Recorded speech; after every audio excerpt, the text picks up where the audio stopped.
Olá, professora e professor do Carioca 2. Tudo bem com você? Eu sou a professora Rafaela Nicos, eu sou professora de História aqui da Gerência de Anos Finais. E esse nosso encontro é para aprofundar e para falar um pouquinho mais sobre o nosso material Rio Educa. Ele é uma pista pedagógica, justamente para aguçar aí a sua pesquisa. A gente vai abordar justamente uma habilidade aí do bloco 2 do primeiro bimestre. E vale, é claro, a pena lembrar que essa é mais uma ação do Programa de Apoio Pedagógico, o PAP. Mas vamos lá.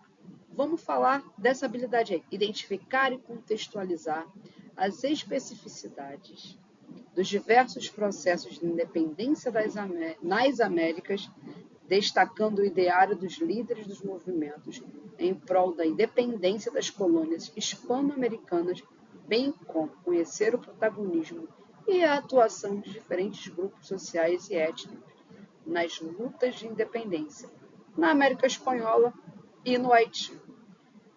Bem, professor, você entendeu que ela está falando sobre independência, a independência principalmente do que a gente vai chamar de América Espanhola, que justamente são os países aqui da América que foram colonizados pela Espanha.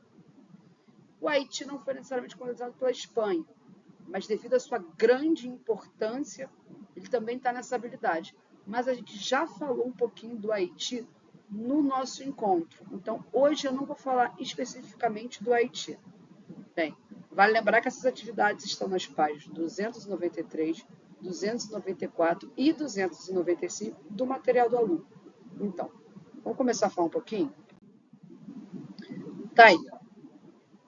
Que tal agora iniciar o debate sobre como ocorreram, né, esses processos de independência na América Espanhola? Eu acho que vale a pena aqui a gente entender um contexto, né, que vão levar esses países a, a lutarem pela sua independência, porque se a gente for falar da independência de cada um, vai ficar muito longo. Mas é pensar justamente o que estava acontecendo, por exemplo, em outros lugares do mundo, o que estava acontecendo dentro aqui da América também, para a gente não pensar também que a independência ela é somente fruto externo, mas que ideias estavam acontecendo aqui na América? Vamos lembrar que nessa América espanhola já existiam universidades, ao contrário da América portuguesa. Então, os filhos das elites, vamos lembrar da elite crioula, que é justamente essa elite que é filha, né, do colonizador, mas ela é ligada às terras aqui, ela é nascida aqui no nosso continente americano. Então, essas elites já estavam, não necessariamente iam para a Europa para estudar, elas estavam estudando já por aqui.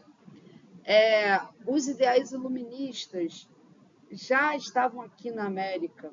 A ideia da liberdade, isso tudo já estava caminhando aqui. Então, essas elites já estavam estudando sobre essas ideias, sobre o liberalismo. Elas já estavam começando a se articular, pensar justamente, por que somente esses espanhóis, né, que nascem nesse continente, porque eles estão assim acima de nós?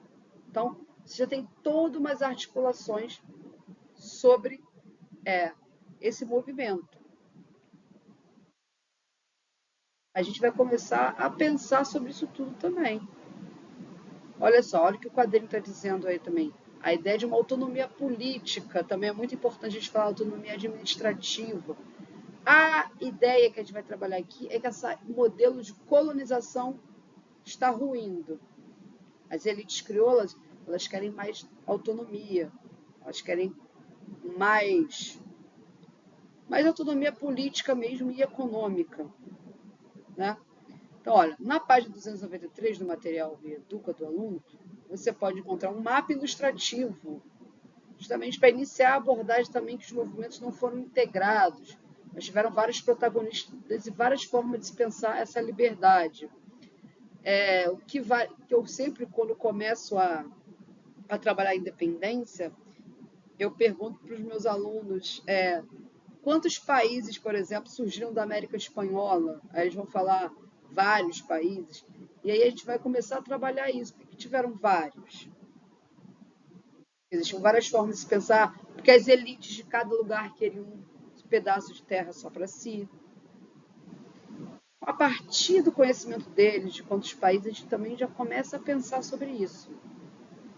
Então, assim, essa página a gente pode explorar muitas coisas, mas vamos passando adiante. E aí, agora é uma página super importante para a gente pensar hoje em dia mesmo. Debata com os alunos sobre a visão etnocêntrica dos europeus durante o período colonial e a permanência de práticas oriundas dessa visão, mesmo após o processo de independência. Vale a gente muito a pena de explicar a noção de eurocentrismo. E essa crença eterna de que o europeu é sempre superior a nós. E isso existe até hoje, essa ideia de que tudo na Europa realmente é muito melhor.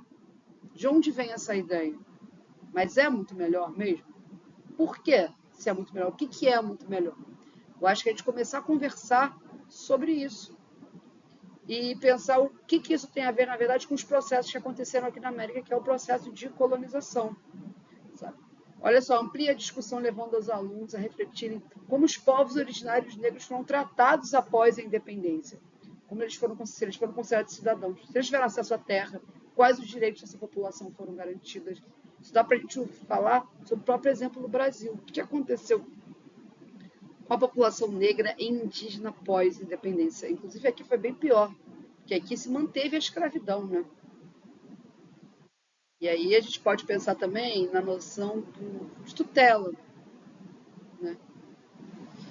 E explicar tudo isso para os nossos alunos. Mas essa página ela é muito rica, ela ainda tem mais coisa que a gente vai conversar. E aí eu acho que com aquela outra página e com essa aqui, é de trabalhar uma coisa que é muito importante para o professor de história, que é a memória. Eles devem ter estudado a memória em alguma hora, uma página da trajetória do caminho escolar deles, mas memória é uma coisa que sempre vale a pena a gente voltar. E aí a gente falou de colonização, a gente falou de como as populações originárias e negras foram tratadas pós-colonização, como as elites tinham interesses, falamos dos filhos das elites que queriam também o poder, mas só um OBS aqui. As populações também lutaram pelas suas independências. Isso aqui teve uma guerra popular também. Embora eu tenha falado sobre as elites, tenha falado sobre o iluminismo, tenha falado sobre essas questões, não ache que a população, tanto brasileira quanto a latino-americana, tenham sido passivas. Nem um pouco. Teve briga e muita briga, e as populações, o povo também, uma parte desse povo também, né? Vale a pena falar, queria essa independência, mesmo ter falado bastante das elites. E aí eu acho que a gente tem que começar a refletir falando isso, sobre quais monumentos a gente quer na nossa cidade. Quais monumentos, nós queremos nas nossas cidades. Monumentos que vão refletir um colonizador ou um membro da elite, ou um monumento que vai mostrar os heróis populares, heróis indígenas, heróis negros que participaram ativamente do processo de independência aqui das Américas. E aí é legal a gente lembrar do Borba Gato. Por que se queimou a estátua do Borba Gato? Quem é Borba Gato? E aí tem várias outras estátuas aí, e falar também desse movimento que existe de queimar as estátuas, de destruir as estátuas. E pensar quem a gente quer lembrar, quem é lembrado. Eu acho que é conversar sobre também uma coisa que é muito cara para nós, professores de história, é a noção de patrimônio. Vamos falar um pouquinho sobre patrimônio, qual a importância do patrimônio, por que tem estátua, por que não tem, trazer exemplos de estátuas que são legais. trazer outros exemplos de estátuas que a gente pode questionar. O Borba Gato é um, mas não é só o Borba Gato. Na nossa cidade, a gente tem outras estátuas aí do Rio de Janeiro que a gente pode pensar assim, pô, realmente essa estátua vale? A gente quer ter essa pessoa, essa memória ali, porque outros personagens tão importantes da nossa história não são estátuas. Eu acho que ia pensar justamente nisso, na nossa memória. Quem a gente quer lembrar e quem a gente quer esquecer.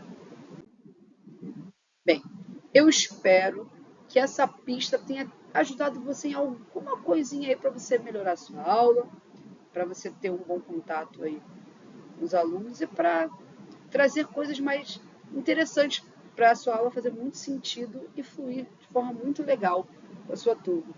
Bem, agora estou me despedindo. Até a próxima e tchau, tchau.